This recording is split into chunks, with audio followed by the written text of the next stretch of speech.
ewe wanonda wakyusa olugero lwange amagenda gange kati ndaba gyendaga sikyagaba lwanaku kati ngaba lwasanyu mukama yegwe wanonda wenamiko mutima erimu yegwe wanonda mukama nga sinaba kukutegeera ensinga tenaba kumanya ddala nompita omwana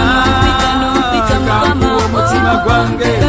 mukama kankuwa obulamu bwange taata sikirina mu buzibu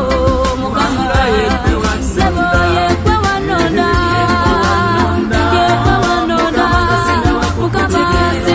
ensinga tenaba kumanya nompita omwana kankuwa omutima gwange mukama kankuwa